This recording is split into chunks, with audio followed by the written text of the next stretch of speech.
Welcome to the raw and uncensored Ambitchious podcast. During our time here together, I will be instilling all of the strength, power, and determination you will need to use the very stones thrown at you to build your ultimate empire. We will redefine the word bitch from the derogatory to the acronym being in total control of herself. So let's adjust our crowns and prepare to live life ambitiously. Yeah, here I am, the original HBIC, Katie motherfucking Boyd. And on today's episode of the Ambitchious podcast, we have Lorna J. Brunelle. A best-selling author and trained actor, Lorna J. Brunelle has used her voice as an advocate and workshop facilitator for years. Her masterclasses, Get Real, Putting the Can on Cancer, Renewal, Never Dull Your Sparkle, and Destinations of Hope leave people feeling empowered. One of the top acting coaches in Boston, Lorna also sees clients of all ages nationwide in person and on Zoom and FaceTime. A social media influencer, Brunelle is also known for producing large-scale events for artists and the Your Story Legacy video initiative designed to protect and preserve the memory of people we love. During the pandemic, she opened an outdoor performance space called The Patio and released her first cookbook, Cooking on North. She is the author of The Buoy Projects, which ranked number 2 on the Amazon bestseller list in the breast cancer category that year, and the bestseller Dirty Bombshell. She was recognized at the Massachusetts State House as an unsung heroine in 2019. The Boston City Council named October 22nd Lorna J. Brunelle Day for her advocacy work for people with cancer and the performing arts. The Massachusetts General Hospital honored Lorna as one of the 100 people selected nationwide for their efforts to eradicate cancer. Lorna has been a patient advocate for many years and dedicates her time to a number of organizations. Lorna was invited to join the cast of the NBC Universal Style Network reality TV show Wicked Fit, based in Boston. Lorna appeared in 8 out of the 11 episodes. As a pageant consultant, Lorna guides and mentors strong and intelligent women in the Miss America organization. A graduate of the prestigious Boston Conservatory, the arts have always been center stage in Lorna's life. At the age of 24, she opened the doors of the Birtwood School of Performing Arts in 1995. The school is a bustling haven for artists of all ages. Her students, ranging from 3 to 94, have had success in all areas of the industry. In the fall of 2000, Lorna joined the team at Boston Casting, Inc. as an on-camera acting instructor, casting associate, and casting director. She has worked on several projects with A-list Hollywood talent. A few of her favorites: American Hustle, Joy, Stronger, Ted 2, Paranormal Lockdown, and Ghost Hunters.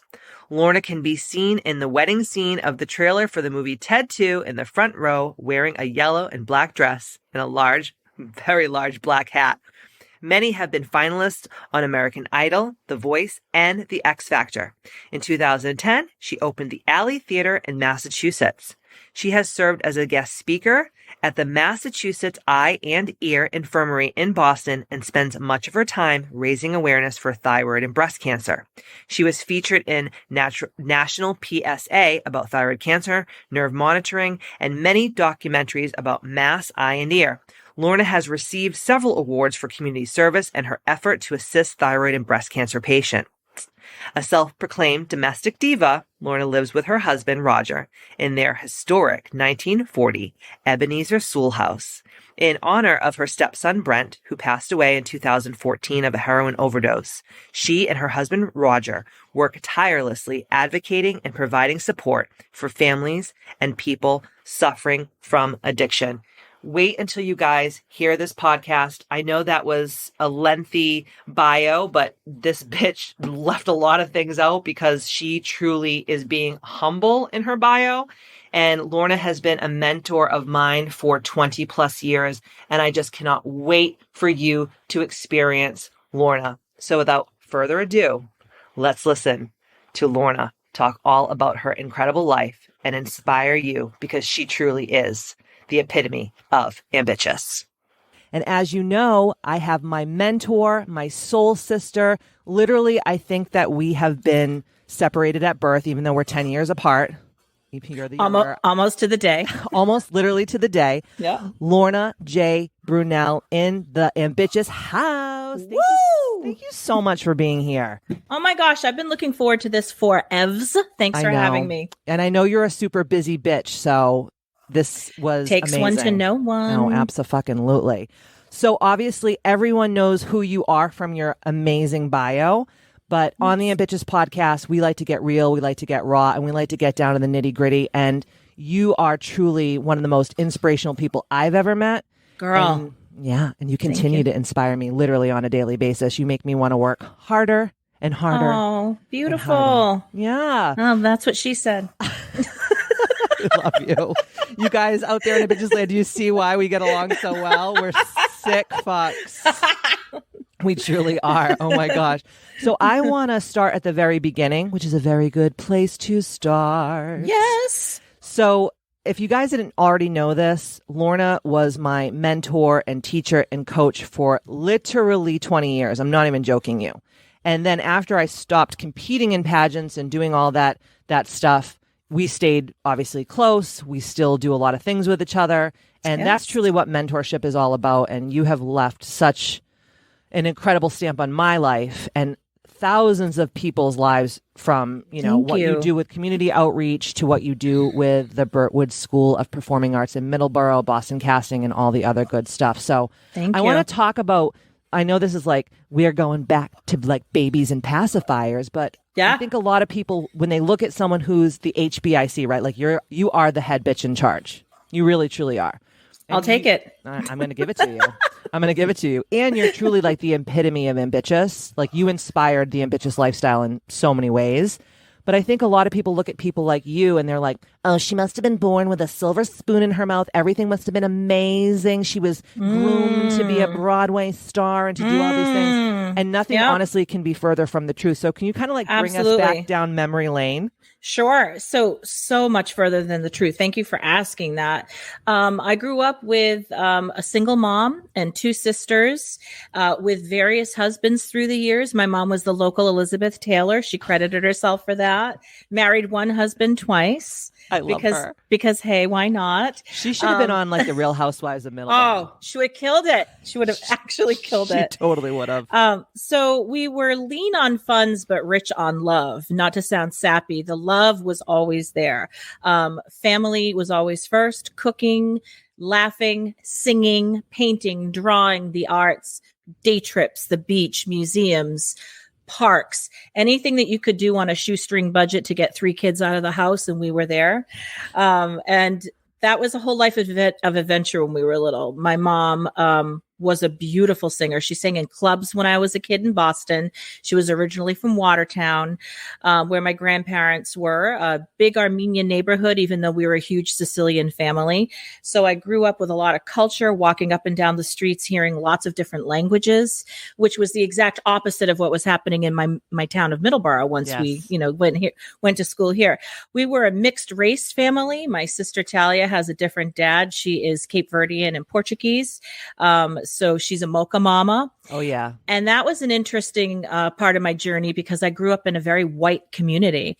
So I learned a lot very quickly at a very early age about tolerance and love and acceptance, particularly one Easter. I think I was 10 years old. We were at a local restaurant in the dining hall on Easter, and a couple of families were uncomfortable that a mixed race family was eating in the same room they were in and asked the server to move us to another room. Oh, my God. chills. So moments like that really define and drive you, me, us. And you can either, take one road where you're like, oh my God, that was so hard. Feel bad for me. We didn't have a lot of money. We faced discrimination. Things were tricky. I didn't get to go to Aruba and come home with braids every April vacation and February vacation, like all the girls around me. I was always so jealous of those motherfucking braids. I was like, why can't I have beads and a sunburn in my crotch? Yeah, why aren't I not fair? Why aren't I peeling? Why isn't my nose peeling with my Bo Derek 10 braids? Seriously. But honestly, that sparked my desire to get ahead too. Like I was like, you know what? I'm happy. Hand to God, as an early age, I was happy for the kids with the braids. Same. And I was like, I want that. Damn fucking right. I'm going to get that. I was never the girl that was like, I don't have braids, because my mom was like, you know what? You've got love, you've got your health, you've got talent, you have, adventure. The braids will come. You just got to work really hard. Oh, I love that. And I think the motivational force for working hard and the way that I got where I am is because she always fueled confidence. You can be whatever you want to be. There are no limits. You know what I mean? She grew up in a time where, gosh, she got pregnant at 17, got pregnant at 16, had me at 17. And that was like, I don't want to offend anyone, but it was really like the kiss of death back then, right? 100%. It's a different time that we live in now. She Definitely. was unmarried, and my grandmother was horrified. She actually took her to a local convent. Oh my God. This was a thing. This was a thing. Yes. And I didn't find out about this story until the last 5 months of my mom's life. So quick rewind about determination and where I get it from. My mom found out she was pregnant. She had been dating my dad for a while. They were so young, right? And so back then, a while means what? 3, 4, 5 months? Who knows, yes, right? Yes. Long enough to make a baby. Yes. Absolutely. So told my grandmother she was pregnant. My grandmother lost her mind. Italian Catholic, Sicilian Catholic. Oof. They end up at a convent somewhere in Waltham with my grandfather. And my mom thinks that she's going to stay in the convent until I'm born. And then she's going to figure it all out. And then the two of us would get an apartment somewhere or something. And then into the little intake interview, my mom realizes, oh yeah, she'll stay at the convent with me. But then Catholic Charities will keep me, and my mom will get tossed to figure it all out. And that in that defining moment, my mom was like, no one's keeping my baby. And my grandmother was like, oh, yes, they are. We're going to say you're in Naples or you're visiting somebody, and then you're going to come back and, do your thing. Basically. And it was my grandfather who said, hell's no, because my mom was under 18, so she couldn't even make that decision. And my grandfather was like, this isn't how it's going down. So my mom moved to Middleborough to be with my grandfather, and had already been in Middleborough with him primarily anyway. My grandmother was in Watertown. They were divorced. And my mom said that was her turning point, where she was like, now I have purpose and meaning. Everything makes sense. And this is my job. I'm going to be a mom. And as a young mom, she literally crushed it. I mean, imagine now, right? No. Yeah. So she did it. She crushed it. And because I think society, again, was already throwing stigma her way and shame. This is before she married a person of a different race than her. She was the epitome of love and acceptance. And she knew what it was like to be on the other side. So if I came home from school and girls were bullying or something, she had such a cool school of thought. Like her first response was, you defend yourself, be tough, be strong, advocate, but then she'd always sit us down and be like, but let's talk about where bullying comes from. Yes. They probably have a really hard time at home. They're probably jealous of something. And I'd be like, jealous of me? I don't have braids. You know what I mean? Like as a metaphor, right? Yes. So I don't have a passport, but seriously. But then she'd break it down. And then years later, I became friends with one girl who was a bully, and she had a horrible life at home. There wasn't a lot of confidence. There wasn't a lot of love. Her parents were very withholding. And she was like, I was always so jealous of your mom always making dinner, having everybody over, cutting everybody's hair, doing everybody's nails. She was just so cool. It actually pissed me off that I didn't have that. That's why I was mean to you. Wow. And I'll never forget that life lesson either, because we have bullies as adults all around us on the internet, in real life, and I use that, just last week, somebody from the business community said to me, what's up with one of these business owners? She's so abrasive. She's so difficult. She's so hard, using all these words that women, ambitious women are accused of being every day. And I was like, you know what? I'm going to break it down and share some stuff with you. And then the person said, you know what? Now I'm looking at it totally differently. That's all from Wanda's playbook. Wow. So that's how we roll. We love Wanda. Shout out to Wanda in heaven. That's right. We love our Mama Clam. We do. We love her. We absolutely love her. Yes. We'll tell you a little Mama Clam story later on, how she got that name, and how T-Buck Wild, my mom, Terry Boyd, is also Mama Clam. And we're the baby clams. We're the little clams. We're little necks. We really, truly are. And they're the quahogs. They really, truly are. Oh my God. I love it. That was the most amazing story. And it's weird because I'm listening to you talk, and obviously, if you're listening to this podcast right now, we are on video, so we can actually see each other. You guys can't see us. And my eyes are literally welling up with tears because I'm having like this full circle moment right now where I'm like looking at you like, oh my God, she was my teacher, and look at where she came from, and look at how we're still connected. And it just, thank you for, like, again, I know I'm blowing smoke in your pussy hole, but like, I love this so much. You are the best. I mean, it was lean. Like when I say lean, I mean like, coming home from school with lights shut off, coming home from school without cable, right? Heat, times without heat. Interesting story. I just had a big back to school drive. We outfitted over 500 kids with clothes and over almost 300 fully stacked backpacks. And somebody said to me, why are you doing that? Why are you enabling? Why are you feeding into the problem? We had this conversation. Okay. Remember? Yeah, and I do. There are for hire signs everywhere. And I thought about my mom the entire time we were preparing for this event, because we were the kids that needed the backpacks, and she was working. We were the kids that couldn't play sports year round or take dance year round because there weren't funds for 3 kids. Yes. And again, she was working. Yes. So that also motivates me. You and I, we don't forget our roots ever. No. And if we have an opportunity to help anybody rise up, that's my goal. That's why I wake up, whether it be just delivering an apple cake. Literally, I'm showing you a picture of an apple. I saw Roger peeling the apples with his power tools. I put that man to work. Damn right, girl. Absolutely. If someone's had surgery, if somebody's lost somebody they love, if somebody just got a brand new job and they're happy, rise up together, celebrate, mourn, be together, all of it, not just the bad, the good, celebrate all of it. Agreed. That was Wanda too. She was we could have literally $5 in the bank. And if somebody needed help, she would go to the closet and take clothes, go to our closets, get blankets off the couch. You don't need 2 pillows. Grab a pillow. Someone's hurting. Someone needs support. She put together a care package and would just roll up and deliver it. Right. And then she'd make the supper and she'd cut their hair and paint their nails. Like literally, she wanted people to feel beautiful. She wanted people to understand their worth and their value, particularly girls, women. And she wanted them to know that they had options. They were never stuck. You know what I mean? Yeah. And as your mom was passing away, and we're going to get into that in a little while, as your mom was passing away, I was by her bedside. My mom was by her bedside. Yes. And that's why, and hundreds of people were by her side during that time. Yep. And that's why they were, because of who she was in life. That's beautiful. That's such an incredible testament to who Wanda really was and still is, because she left such an incredible legacy. And the legacy also came from you writing the book about the last months of her life. Right. 10 months. Incredible. So incredible.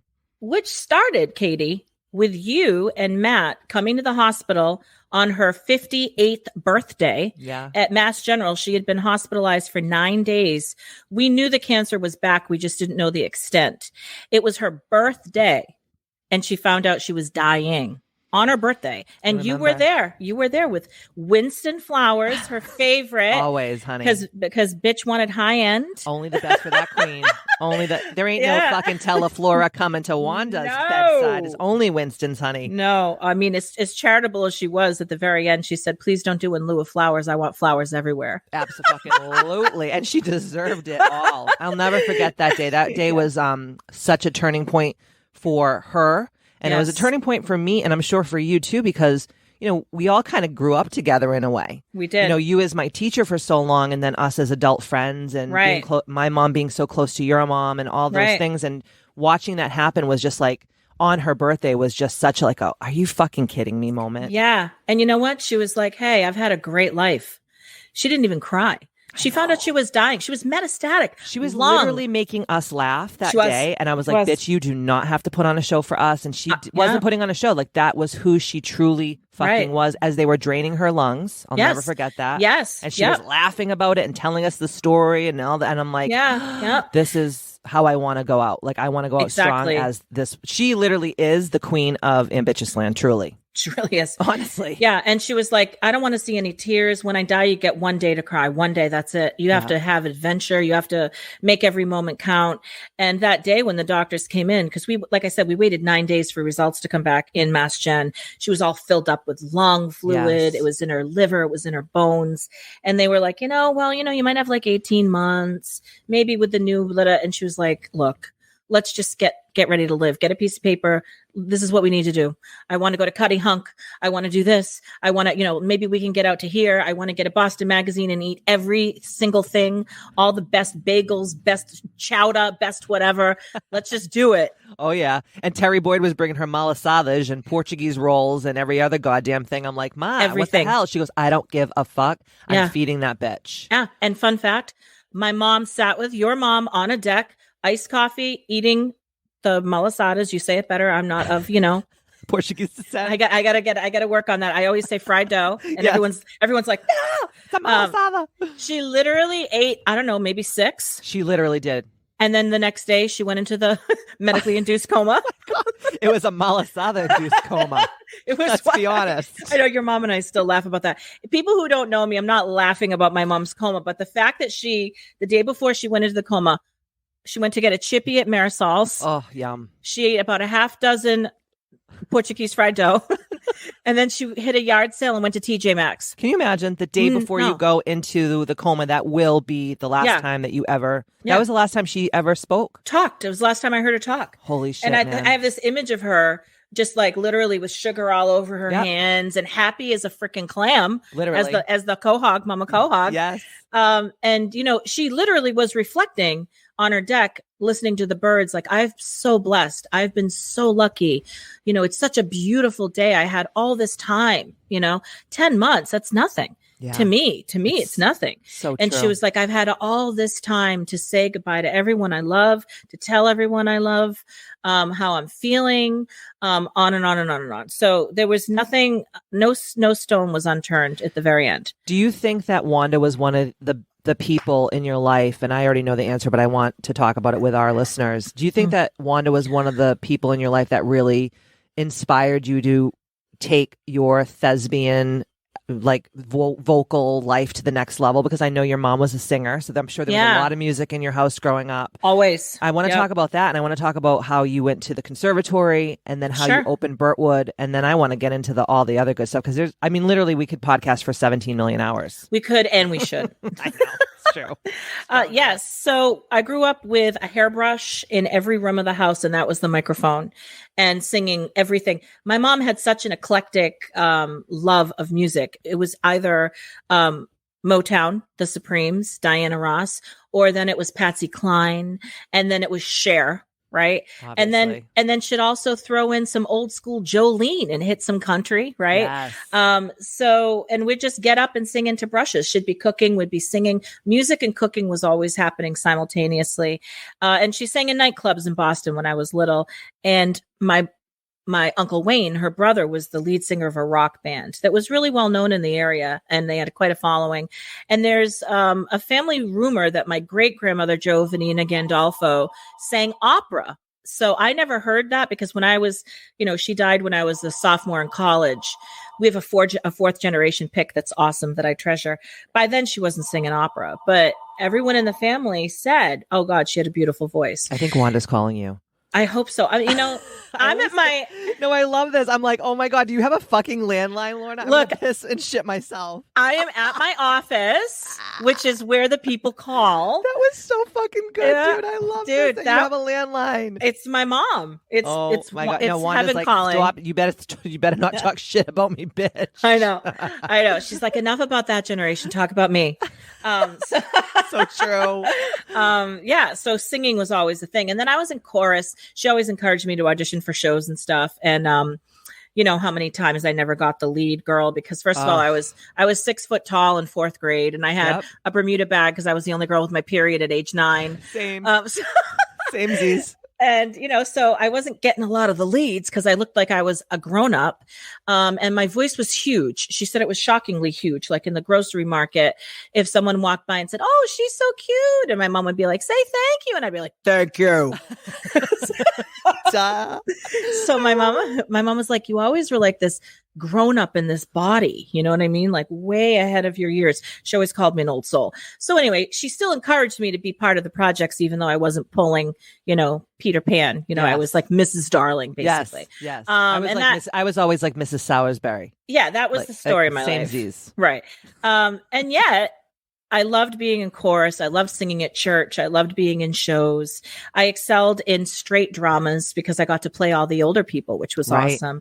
And then I wanted to go to either Emerson and be a weather girl. Oh, who didn't want to go to Emerson and be a weather girl? It's always raining men. Absolutely. And then I thought, well, and if that doesn't work out, I'll go to Brandeis and maybe major in speech pathology or something. And then if that doesn't work out, I'd like to go to the conservatory and major in musical theater because it's fun. And I had no idea where that would go. I really didn't. So those are my choices. The only place that offered me money, like a substantial amount of money, was the Boston Conservatory, in addition to scholarship that I got from my hometown, which we can chat about after because it's this story. How I named the school. Yes. And the funny thing is my mom knew I wanted to go to college, but we couldn't afford college.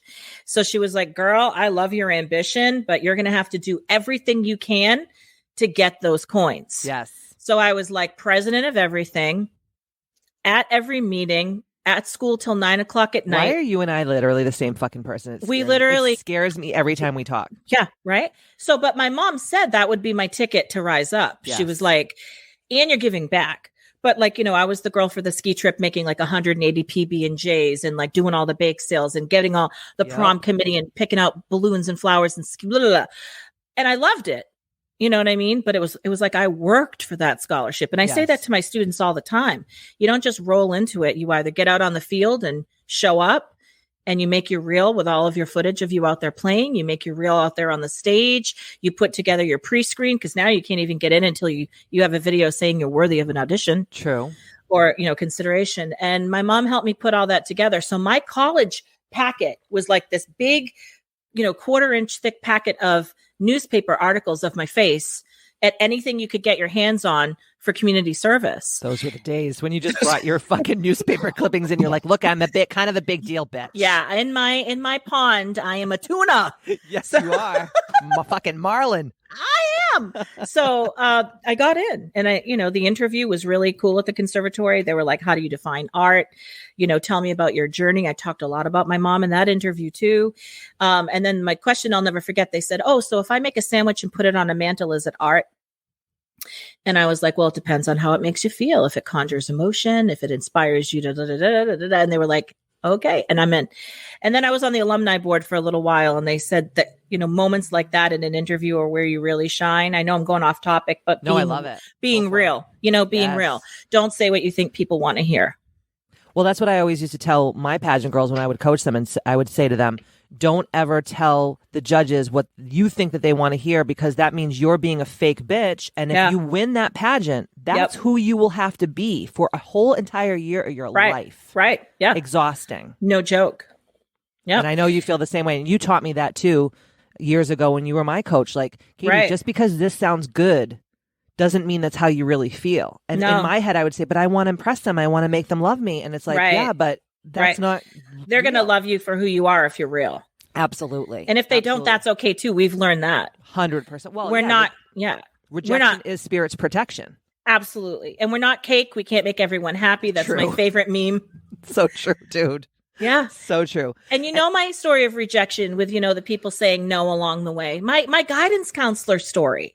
Oh my God. Tell me that. Yes. Tell us. Yeah. I love this story. Tell us. So I'll make it brief. So here I am. I'm a sophomore in school. I'm sucking at math, like sucking. By the way, I blew big donkey balls in math too. Okay. Yeah.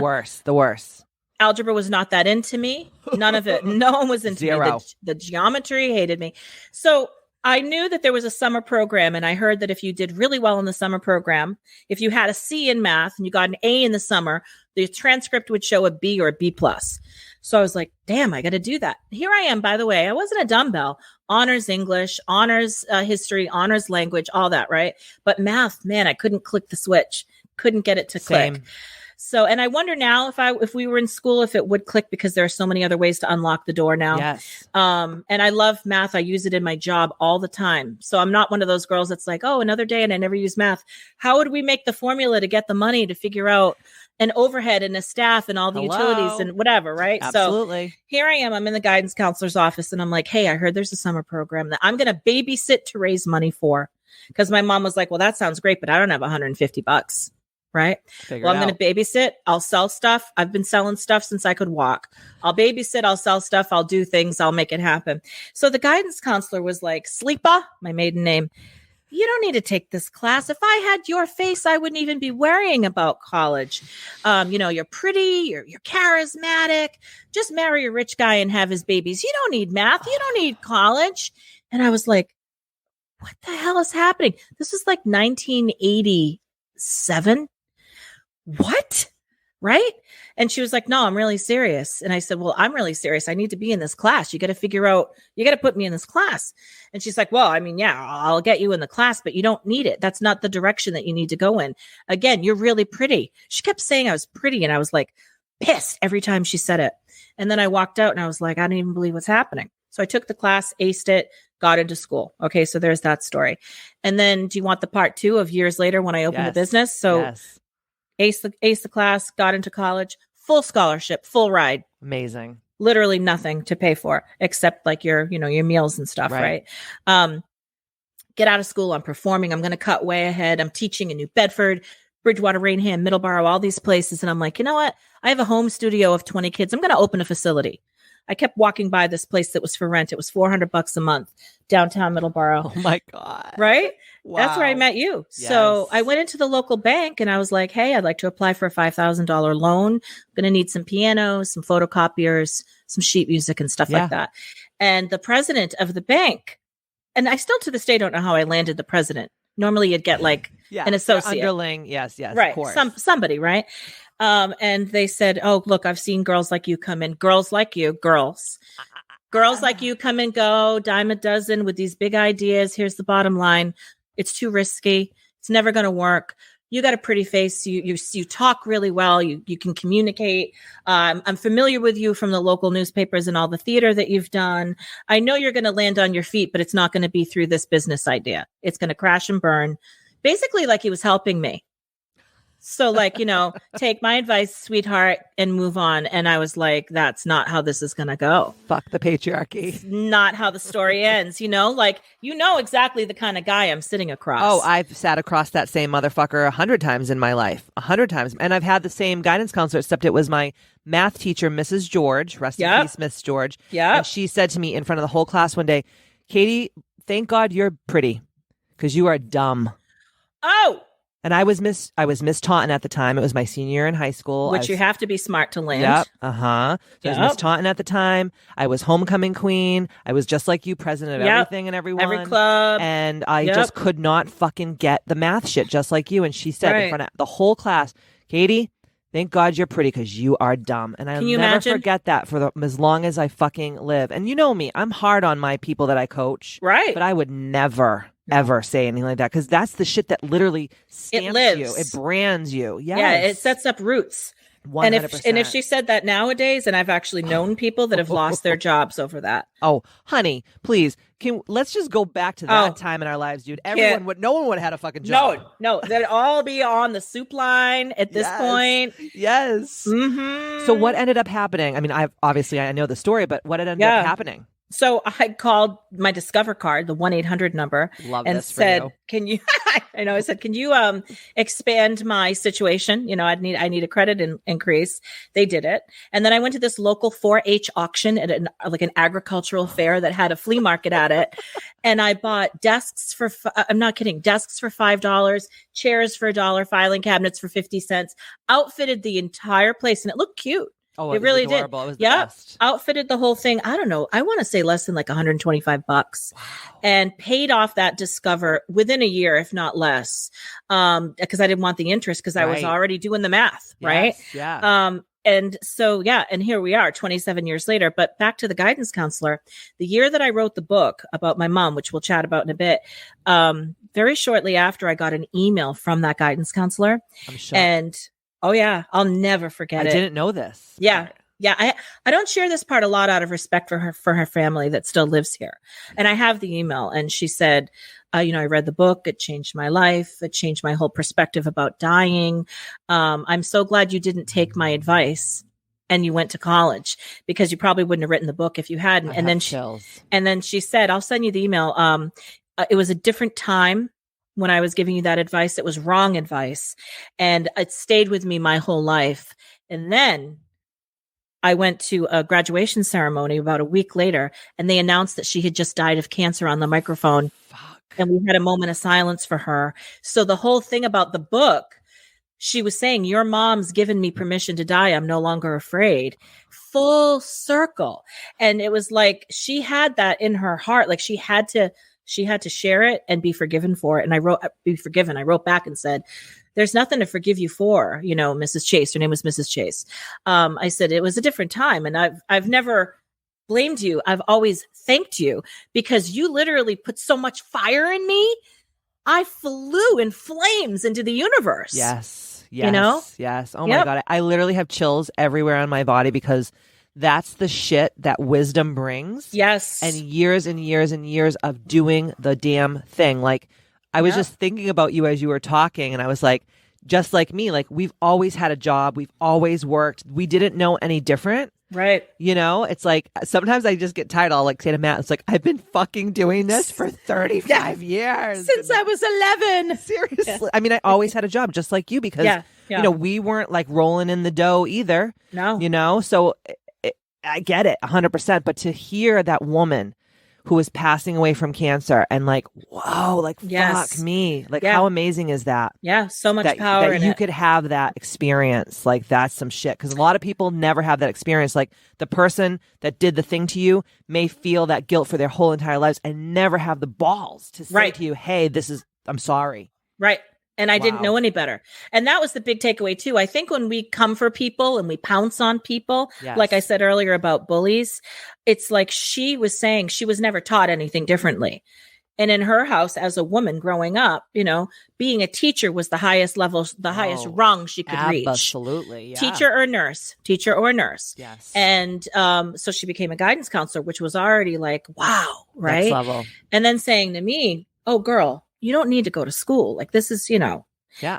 And then you're to say, hot. Go get fucked, get pregnant, and and just do your thing. And you could have, and listen, you could have never been that person. Just like I could never be that person. Because people will say to me, and I'm sure you've heard this a million times, like, why don't you have children of your own? Right. Why don't you do this? Why don't you do that? Why do you work so hard? And it's like, excuse me, I have this one precious human life. I'm not going to squander it. No. After everything that Wanda and Terry did for us to be who we are today, I'm going to just blow the fucking load now? Hell no. Right. Hell no. Exactly. And I think it's time that we stop doing that in general. I was just with my a friend the other day, and she doesn't have kids either. And she's still getting that question. Oh, yeah. And we're close in age. Yeah. It's like, knock it off. Yes. You know what I mean? I know. I hear it every day. Like, would I ever say to a woman, why did you let your hair go gray? Why aren't you coloring your hair anymore? Right. It's none of my damn business what color their hair is, especially if they feel like a silver fox. Oh, yeah. I think the gray is gorge. It is. I mean, I'd do it. I would do it. It's just mine's not coming in as cute, and I'm too vain mine right is not now. coming in cute either. And I also want to have like shoe polish black hair until like the day I die. That's like one of my goals in life. I want to like be in the wheelchair and be like, I love those girls. Yeah, They full still have their makeup with lips. the button earrings. Oh yeah, and the they hair. smell like youth do. Ooh, Woo! a little Ginate. Oh, get it. Splash me, honey, splash me. Oh my God, I know that this is gonna inspire so many of our listeners from all across the globe. So thank you for being like so real and and so raw. Okay, so you opened Birtwood School of Performing Arts in 1995. Yes. As we just heard, on a fucking shoestring budget. Girl. With no help, with nothing, right? Nope. Right. Zero. Right. I walked up those stairs on that faithful day. So cute. I don't even remember how, but I'm going to call my mom later and be like, how did you find out about Birtwood? There had to be. I think it was the Taunton Gazette. Shut the hell up. I believe so. Oh my God. I'm the good not old sure, Gazette. You got to love the Gazette. You got to love the Gazette. Okay, so Terry was probably reading the Taunton Gazette while she was smoking her Marlboro Light, and she was drinking her extra from Dunkies one morning. Dunks. And she knew I was into theater, and she knew I loved to sing, and I was getting ready for, to go in, not to the Miss America pageant yet because I was too young. I was 14 when I started coming to Birtwood. Right. And I'll never forget, I walked up those stairs and I met you, and I was just literally like, and I'll never forget in that moment, we have those moments where it's like a stamp on your soul where you remember, yes. like I can't remember what I ate for breakfast yesterday, but I can remember that moment in time. And I just knew, I was like, oh my God, she is going to change my life. I knew it. I felt the same way about you. You had an aura that was unlike most. Well, don't you think that people like us have yes. Stephen King calls it the shine. Yeah. Your shine. Vibration was, coming all off of you. Yeah. And you were the same exact way. And I just fell in love with you at that moment. And the first thing that we did was, obviously I was doing vocal lessons with you and theater lessons, and I was doing little dance things. And remember the front room that we used to dance in? Turn the beat around. Turn the beat with Marcia. Yep. She would teach us the dancing, and every room was like a different room. Some was like for vocals, some was for theater or whatever. And you cast me as Rizzo in Grease, which was not typecasting by any. Not at all. Not at all. No stretch of the imagination. And hey, let's tell a funny story though. How do my oh fuck me, we could do this for hours. So Lorna cast me as Rizzo in Grease. No typecasting whatsoever. Thank you for that. Yeah. And I love to play a villain. I am all about being the villain era. And the director of the show, on like the last night we were doing like tech rehearsal, and he was like, can you walk off this side of the stage? And I was like, okay. Yeah, and that's then literally, new. Okay, that's new. That's weird. That's strange. Yeah. And so when I was just fuck me, I'm gonna piss my pants. So I go and I do my solo. There are worse things I could do. Like walk off the new side of the stage. Like walk off the new side. And so I do my big song and I go off and I'm having my moment and I'm like on cloud 9. Yeah. And in the fucking pitch black in my character shoes. Not funny. I just step off like a 8-foot into the nothingness of the abyss of hell. That would be the pit. The pit. And I fall and no one saw it. Thank God. Horrible. But they heard it because I was a big bitch and I felt like a fucking ton of bricks. Awful. And I think I broke my fucking pelvic bone. But I went back out because I was like, Lorna would tell me because the you're show Ambitchious. Must go on because I was ambitious even back then, and I danced with like a fucking bruised hip. It was black as night for like 7 years. Black as your hair. It really was. And I freaking danced my ass off. We go together like with my leg like fucking lame. You did, and I just lame leg. I was a lame leg, and the funniest part is that. In being in pain like that, and being embarrassed also because my fucking ego was bruised because I felt like the biggest fucking ding dong on the face of the planet, right? Even though I was taking direction, but and it wasn't even your fault. Wasn't even my fault. That taught me that you like literally the show must go on, right? Like you can't just be like, oh, I'm in pain, oh, I don't feel well, or I don't feel like doing this. Like you fucking say you're gonna do something, do it, you fucking do it, and you taught me that, and it wasn't just from my lame leg; it was just from life in general of you coaching me for so many years. Thank you. And full disclosure, the director was not welcome back. And very shortly after, there was a clause added to our technical crew that we never go to blackout. Now we only go to blues. If you're in the theater, you know what that means. So you helped me. I do. See, I was a sacrificial lamb. You really were. For you. Oh my God. But we had so much freaking fun. And then obviously I coached with you for years. And then when I stopped doing theater stuff, I obviously went into the Miss America system. You did all of my music with me, all of my interview coaching, everything. So fun. And you also, when I was giving up my crown as Miss New Bedford in 2004, I'll never forget, you spoke at my going away party. Yes. And I remember it to this day. I had never felt so seen and validated by anyone in my entire life than you did that day. I know that sounds like no, I love not trying to blow smoke, but I think about that a lot. Like you really really showed up for me that day. And you said things about me that I didn't even know about myself because you would watch me and you would, really, really like take me in. Yes. And no one had ever really done that for me before. So thank you for that. And I know you do it for thousands of students, and you've done it for thousands of students for over the years. So then thank you. After all that shenanigans, and I also got pulled over by a cop in the front of Birtwood. Do you remember that? Never. You were driving a sports car that was orange. Yes. That cop was about 5'2". You step out 6'4" in heels. The man was left speechless because I did an illegal U-turn into the old Birtwood before it was a confusing area, though. Really, it really truly was. You weren't just being reckless. No, I wasn't. I didn't know what I was. I probably didn't know what I was doing. I thought it was the best thing, but I got stopped by the cops right in front. Lorna comes out. Everyone, all the students are like looking out the window as like this friggin' Julie Newmar, Tuong Fu steps out of my freaking car, and the state trooper was like, "Oh, it was a trooper. It was a trooper. It was a trooper. Yeah. And I just got out of my car, and he was like, He couldn't talk. He couldn't talk. He dumbfounded. Literal like magic dust fell in love immediately. It was like that show True Blood, and you were a fae. I totally was. That was so funny. And you actually talked about that as to make everyone laugh because everyone was bawling during your speech when I gave up my crown for Miss New Bedford. So thank you for that. So after all that happens, now this is like in 2004. So we're talking now 4-5 years later. Wicked Fit happens. Right. Okay. But before Wicked Fit, my television show, you were diagnosed with thyroid cancer. Right. Let's talk about that a little bit because that was a huge turning point in your life as well. Yeah, that was bananas. So in 2004, there was a lump in my neck. And then, what happens then is you go to I was in the care of an endocrinologist because I have polycystic ovarian syndrome. Yes. So I was like, hey, we got to figure this out. And my massage therapist could feel the lump, actually, a Taunton girl named Stacy. Stacy, shout out Stace. Hey, Stacy. So then my endo gave me a glass of water, had me swallow it, and kind of choked me a little, which is a different topic for another day. And he said, oh, yeah, I feel that. But you know what? It's nothing. 95% of the time, it's like a little goiter or it's a yada, yada, yada. I don't think this is a big deal. And I was like, and they'll say to you, oh, it's normal because, you're at that age. Yeah. And I'm I don't know. I was 33. Yeah. So, and then I pressed on and was like, I don't know. I don't really want a lump in the front of my neck. And then he said, well, we can biopsy it. But like I said, we'll do an ultrasound. This is 95% of the time, it's nothing. So I did the ultrasound. Did you feel, though, it was something like intuitively? Because I know you're super intuitive.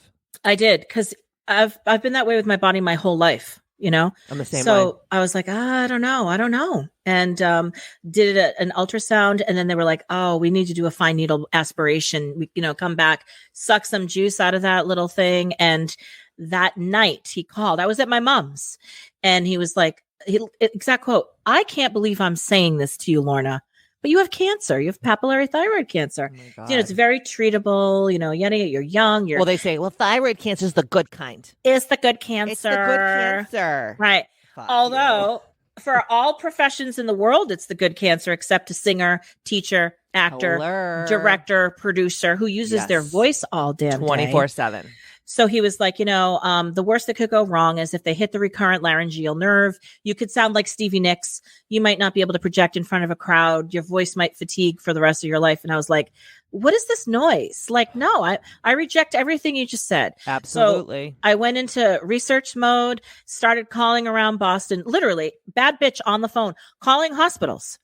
I've done the same. When I had my throat problem and I had my vocal problem, I found my doctor the same exact way, like calling and calling because like no one will advocate for you more than you will advocate for yourself. Absolutely. Don't wait for fucking doctors and all these people to advocate. No, because that's not what they're here for. Yep. And I wasn't on Facebook. This is before Facebook. I think it's important to know. Now we have a hive. We can post it and within 5 minutes you can get whatever you need. This was all grit and grace. Getting on the phone with enough grit to advance the phone call and enough grace to get the results. Yeah, because if you want the best doctor in Boston, because Boston has some of the best hospitals in the world, you've got to have to wait a year. I just found my new gynecologist, and she's head of gynecology at Beth Israel. Oh, wow. And I waited a year to get in with her. Awesome. A year. Yeah. I mean, it was the best thing that ever happened to me, but we had to wait a year. And I'm sure No you joke. had to deal with some shit too when you were going through all this. Yep, no joke. So I end up hearing a bunch of names over and over again, about 3 names. So I grab one of the names, I book an appointment, they get me in. Little short guy. I can't say much more because I promise I'm not going to say his name, because then people get stuck on the name rather than the message. I know who he is. So I call him the bow tie bastard. Yes. I go into the meeting with my mom and my husband. I've got 20 questions I've written down. He's annoyed with me because I brought questions. Stop. Wearing a little bow tie, wearing a little suit. It's got a little accent. I won't say from where.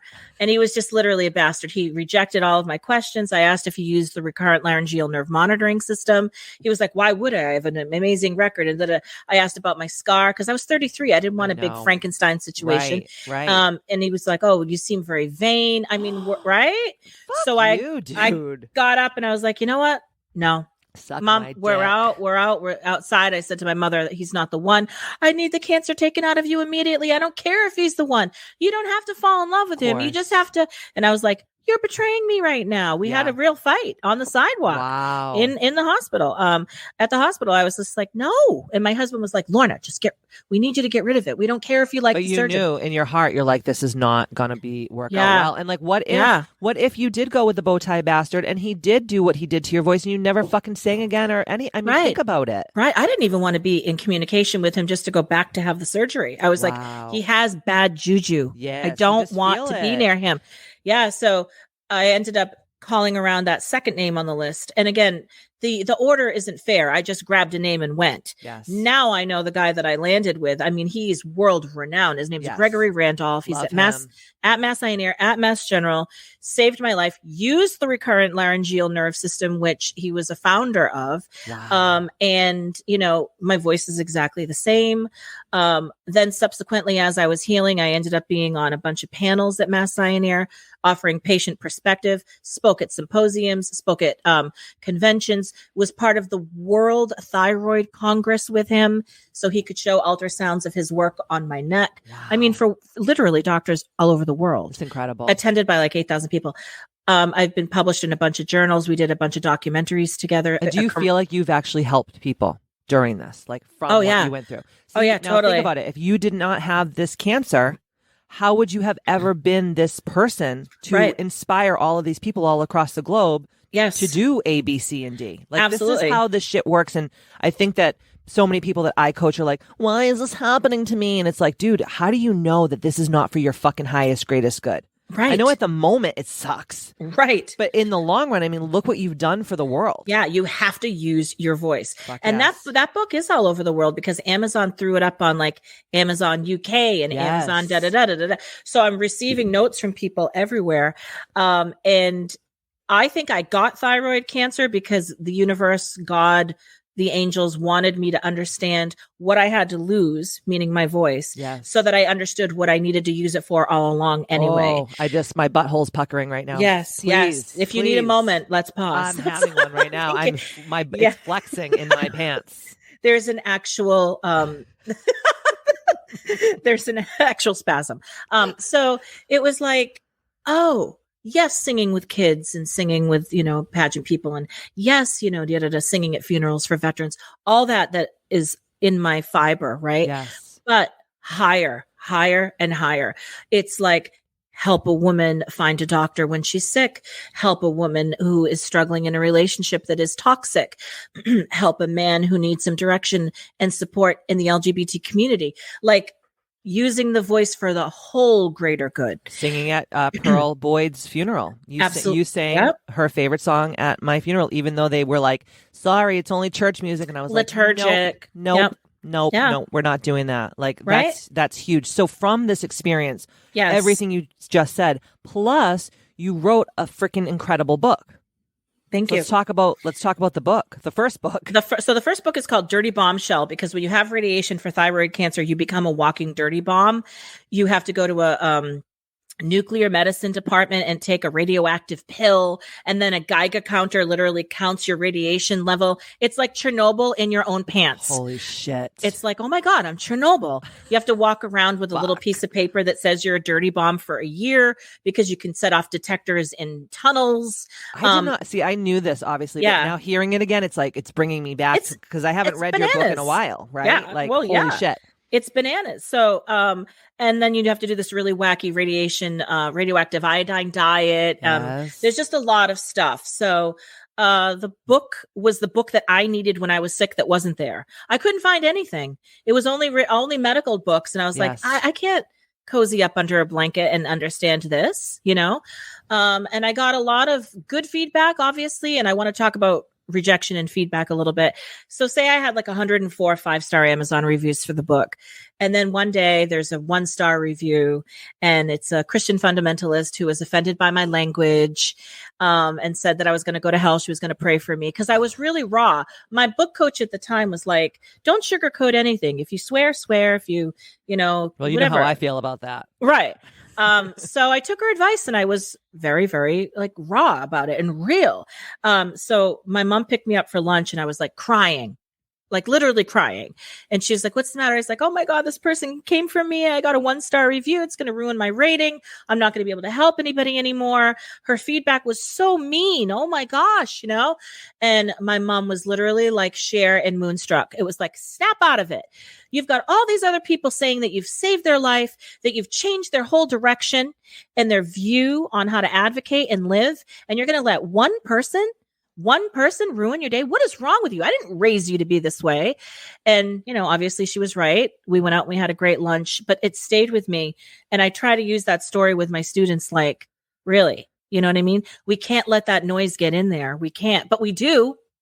You know, bad reviews, negative feedback. It's always like one person. You focus on the one bad instead of the 10,000 good. And that's just your particular activating system in your brain. Right. And that's also from, you know, feeling like not enough. Right. You know, and the way that we were both raised and the way we experienced life, that was like a very big shadow in our lives, like always having to feel like I'm enough and trying to always prove ourselves that we're worthy to be in with the braids. We're worthy of the braids. Exactly. I love that this is all going back to that, but it is the thing. We need to make a shirt. We do. And that's the whole piece right there is my mom was like, I raised you to be better than this. I raised you. And she did. She spent her entire life giving me the confidence to, you know, ward away the 1-star review, to block that energy. Yes. And she was awesome at reminding me of my power. And then when the person in your life that reminds you of your power goes to heaven, it's really important to advocate and surround yourself with the other people who remind you. Of course, you have to remind yourself, but the people who really clap for you, the people who really want everyone to elevate at the same exact time. You know what I mean? Like we're all working together to continue to grow and learn and educate and change and inspire. So that's just a story about rejection. But so the book did very well. It's helped a lot of people still to this day. But the biggest takeaway, in my opinion, is getting the second opinion. Yes. Like you have to find that right fit. And now I literally travel with my surgeon's wife. I send I know. She's birthday wonderful note. too. She's beautiful. Her name's Lorraine. I love their children. His son is in London. Coach Lorraine. I do. Yeah. I did. So wild. Yeah, his son is in London at film school, and when the Queen died, oh, wonderful! I called him and said, "Can you send me a bunch of money with the Queen on it? I want to buy currency from you to remind all the women in my family about being a queen." Right. That's right. That's so right. he just sent me $200 worth of Queen stuff.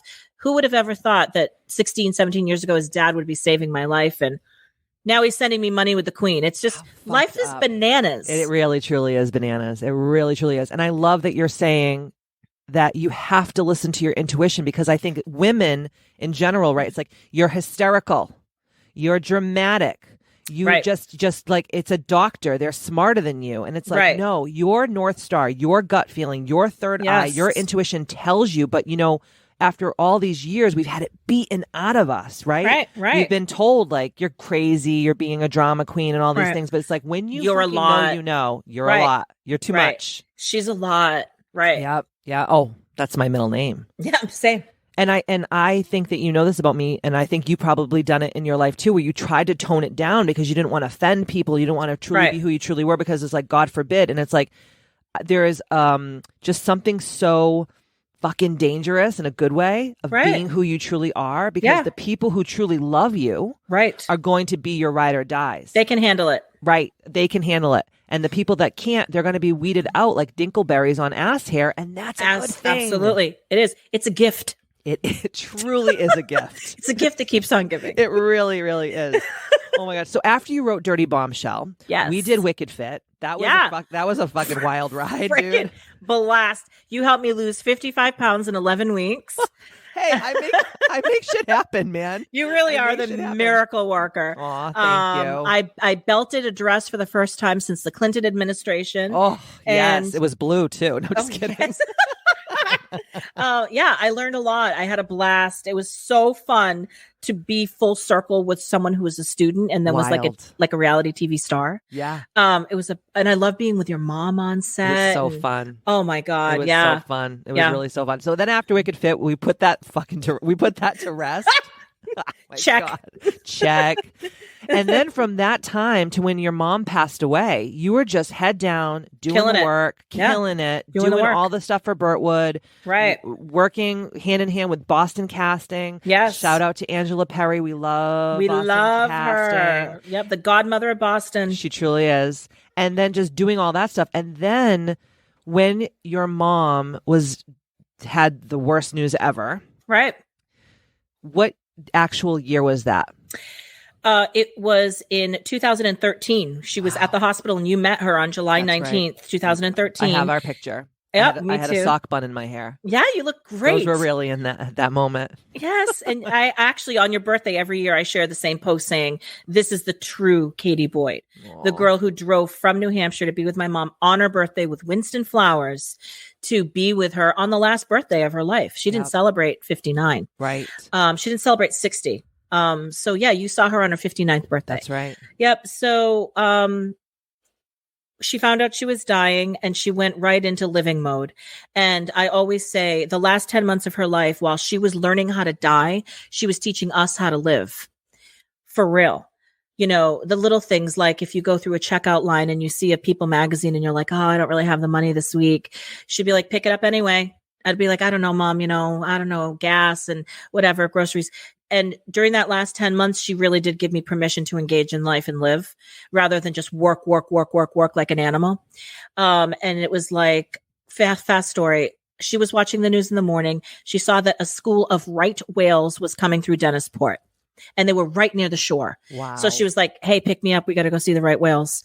And I was like, oh man, I got laundry in. I've got something in the oven. I have to be at work at 2. And I have like 6 hours of stuff to do. And I knew she was dying. And I still spit out those old ridiculous words. The old programming. Right. Because you've had to bust your tits your whole life. So you don't know any different. Right. And this was very early into the news when we realized she was dying. So I thought, I got like 2 more years with her. We can see whales another time. Who cares? Right. So she's like, pick me up at 10. We're going to see whales and pack a picnic. So I picked her up. I grabbed a bunch of, stuff, right? We're sitting on rocks, watching whales play for hours. The sun is shining. My mom's happy as fuck. It was the most beautiful thing to see the whales too, because they were literally right near the shore. Oh. And I literally had an epiphany. I was like, I can't believe I was going to focus on laundry, what was in my oven. I remember I took what was in my oven just out.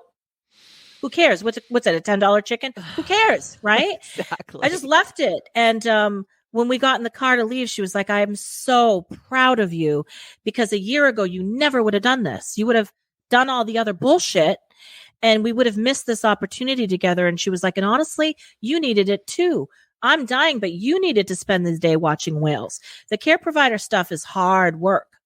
Especially if you're the one with the job that's conducive to all the driving and all the appointments. And if your lifestyle supports clearing stuff so that you can open up your life to Mass Gen and Dana Farber. Right. But I'll never forget that story.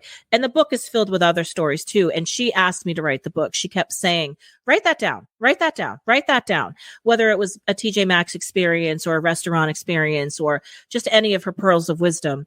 And I kept it all written down in my phone, little notes near my bed. We've talked about book process before. And then right after she died, I started writing it, and I wrote it very, very quickly. And everything was so fresh.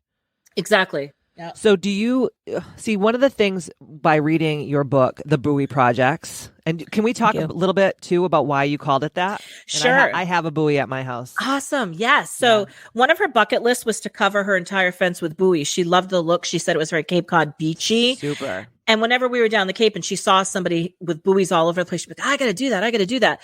But like we do in life, we put stuff off. Right. Well, when she found out she was dying, she was like, no, now got on Facebook. I want buoys. I want netting. I want lobster pots. I want the whole nine. We call that coastal grandmother aesthetic in this day and age. The TikTok age. She's a coastal. She was the OG coastal grandma. She really was. Thank you.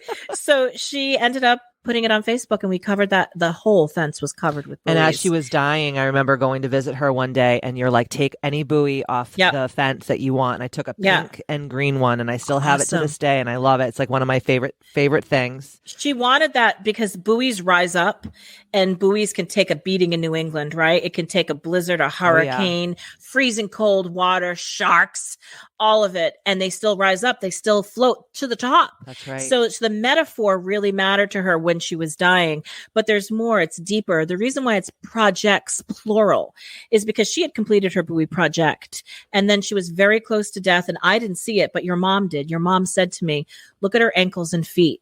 She's coming to the end. She's got the bruising and everything. And I was like, oh, I don't know, man. She's doing great. Right. So you don't see it when you're in the middle of it. And we were in Toro 3 weeks before she died, cruising up and down to take buoys from people's houses, basically. And so we knocked on a door, and she said to this woman, I see buoys all over your yard. Would you mind if I take one out of this big pile? And the woman said, yes, if you don't mind my asking, what are you going to do with it? And my mom said, oh, I'm dying. I have metastatic breast cancer. I'm covering my fence. And the woman said, my daughter died this morning. She was covering our fence with buoys. Oh my God. Shut up. Okay. I'm going to cry. Then all these other parallels are happening. My mom goes to the car, gets her prayer card, St. Aloysius, yada, yada, goes back. The daughter says, the mom says, oh, my daughter loved this. We were thinking of all these things that are in the book, all these parallels.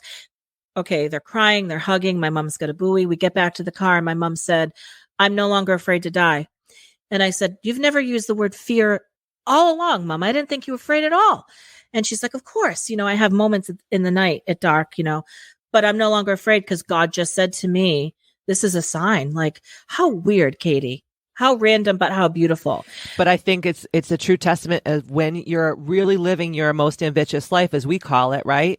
Yeah. The synchronicities happen to remind you that you are on the right path. If that's what she said. We could take what Wanda did in the last 10 months of her life, right, and just live like that all the fucking time. And this is really what I preach to in Ambitchious is like, don't wait till tomorrow. Right. Don't put things off. Like, be the best version of you today. Right. And stop thinking you have all this fucking time, because you know what? We don't know. Not to be morbid for a second, but we don't know when we're going to go. No, we don't know. She said that all the time. She said, don't wait until a terminal diagnosis to start living. And she said, I did. She was adventure. She was all the things. But when it came to self-care is a tricky word. And she struggled with that because she was like, you don't need $500 to go to a day spa with a friend and drink a mimosa. Yes. My mom was like, taking a walk, carving out time to do that, reading, just having a quiet corner to read, buying a shirt at TJ Maxx for $10. Those were the things that really came right out of her heart that last 10 months. She was like, you've got to make more time for what fuels your passion for living. Yes. You know what I mean? Even if it's just playing the music you want in your car, right? Or filling your space with what you need. Yes. And I thought that was important because she thought it was bougie, and she thought it was lovely for girls to be able to do the day spa. We love a good day spa. Honey. We do love a bougie moment. And my mom loved a day spa. Oh yeah. But she knew that wasn't practical for a lot of young moms. Right. You know what I right. mean? And that's not how you had to do it all the time, even if you had the money to do it. Exactly. Yep. And she was a foodie. So even like right down to buy yourself something gorgeous off the menu. Yes. You know what I mean? Don't worry that's about what we used to love to do. You, the mama clams, right? That's My the whole mom and story. your mom, Ming Tsai. Yeah, we would go on these food crawls. So I'd be like, okay, bitches, like come pick me up in Wellesley, because I had my studio in Wellesley at the time. We're gonna go to Ming Tsai. We're gonna have the butterfish. Then we're gonna go over here and we're gonna have a gelato. Then we're gonna go over here. We're gonna have a fucking kick-ass cupcake. And Remember that cupcake? Oh, that cup! I can still feel it in my inside of myself. So good. And I love that picture of all of us that day, you know, at Ming Tsai's restaurant. It was such a beautiful picture. We all looked so freaking happy. This is before your mom. We found out your mom was sick. Yeah. But those are the things we used to do. We would do these food crawls, and everyone would be like, what the fuck is a food crawl? It's like where you go to one restaurant, you keep going until you're like full, and you just try all the things. And I still do the food crawl, and my husband loves a food crawl now. I remember when I first started dating him, I'm like, we're doing a food crawl. He's like, what the fuck is a food crawl? And I was it's life. Just life. Like, giddy up and put your rubber underwear on. Yeah, just and go. Don't wear a belt, because we're going to do this. Right. And your mom inspired me so much to just be in the moment. Right. And, you know, she has left such an incredible, incredible legacy. Is there anything else that you want to say to the viewers from all of Wanda's, you know, incredibleness that maybe could inspire them and kind of like check them out of this? You know, I call it like a hypnotic rhythm. Like, you get up every day. It's like time to make the donuts. You know, you get up, you do the same things every day. You say you can't go to watch the whales because you do have the chicken in the oven, and you have to pick up the kids, and you've got to go to work, and you have to do the laundry and all this shit. Right. I think listening to your body, listening to your heart. And if you're on a trend, mental health was a really important message for her. She made a legacy video for all of us to watch after she died. And she talked about mental health a lot because her mom struggled with it. Her brother struggled with it. And several family members have struggled with it. So she said, if you're feeling consistently unhappy, first ask yourself what's going on, write it down, look at it, think about it, talk to a friend. If you're still unhappy, you got to go talk to somebody else about it, right? And then you have to find a way to unlock the door to get back to happy, whether it's raising your serotonin through food, whether it's through nature, through faith, through God, through music, whatever it is, through talk therapy, medication. You know, this goes back to the 60s when we had relatives that were getting shock treatment therapy at McLean because they were self-medicating with alcohol and they just couldn't find their way back out of the dark. That was very important for her, especially for women, hormonal after pregnancy, feeling isolated and in bad relationships. So I think it all stems from advocating and loving yourself enough to know that you deserve more, and then not being afraid to surround yourself with people that can help you get to that goal. Yes. That was really her message. You know, you can't just be alone and try to figure it all out, because it goes to a place where it's hard to spring back from. And, you know, right down to advocating at the very, very end. She planned her whole funeral.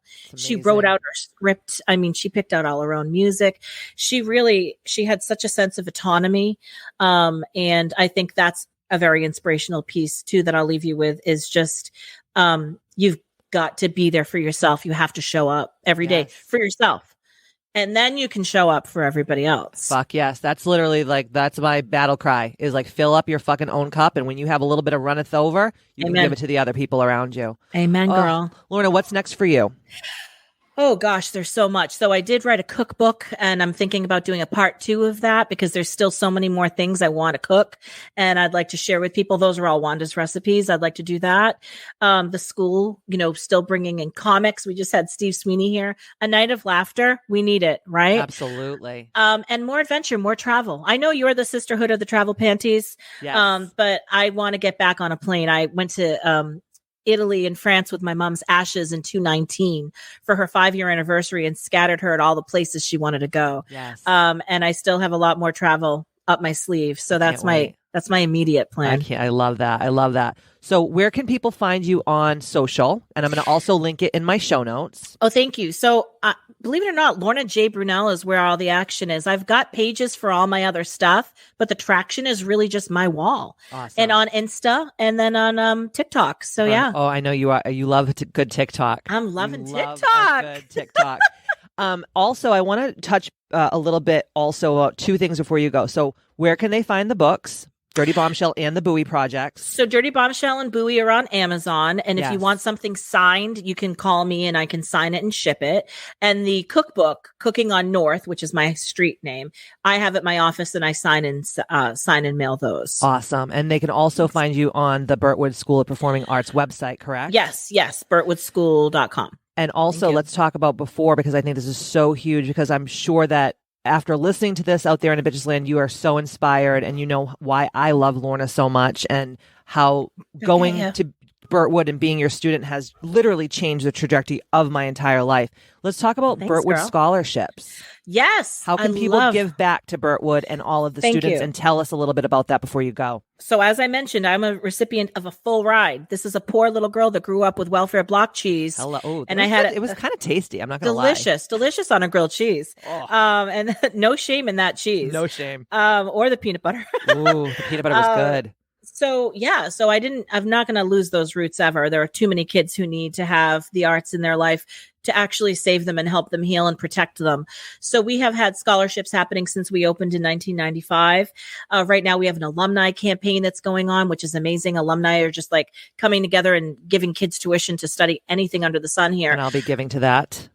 That's amazing, honestly. You know I live for it. Thank you. And a lot of the local businesses have been so supportive. My gosh, this guy, Tim Hollick at Wood Palace, he has sponsored us for 25 years. Shit. He grabs like 4 kids a year and just puts them on any program they want. Singing, dancing, acting, guitar, piano, flute, So they can contact me through social media. We have about 25 kids a year on a full scholarship. And then around that, we'll have students have scholarships for shows. That's amazing. And people can give any amount of money to a scholarship. Honestly. Does not matter. No, somebody just came to our Halloween drag show last weekend and gave $50. That's half of a month of piano. That's awesome. Like, that's really going to help a mom this month. Absolutely. Thanksgiving dinner is going to break the bank, everybody. And so is Christmas this year. So helping a mom and dad with supplementary tuition is awesome. It's awesome. Thanks for asking that. Oh my God. Oh, dude, because I know like people will always, after they listen to the podcast, like, how can I help her? How can I give money to these students? And I'm like, oh shit, why didn't I say this on the podcast? So we had just been talking about the alumni scholarship last week that I plan on giving to this week. And Thank you. I know that so many people are going to be so inspired by your story, my story, of everything that you bring to the table. So I love you so much. I love you back. Love you to the moon and back. Seriously. But you are absolutely incredible. I know that today's podcast is going to inspire so many HBICs all across the globe. Thank you for taking time out of your busy schedule for being here. I appreciate you more than you know. Thank you, girl. Mwah. Love you. Love you. All right, guys, this was an absolutely incredible conversation with my soul sister and mentor, Lorna J. Brunelle. Check out the show notes for all the good things that have to do with her books, scholarship, you name it. It's going to be there. And don't forget to be ambitious. And also, I will see you next Tuesday. Yeah.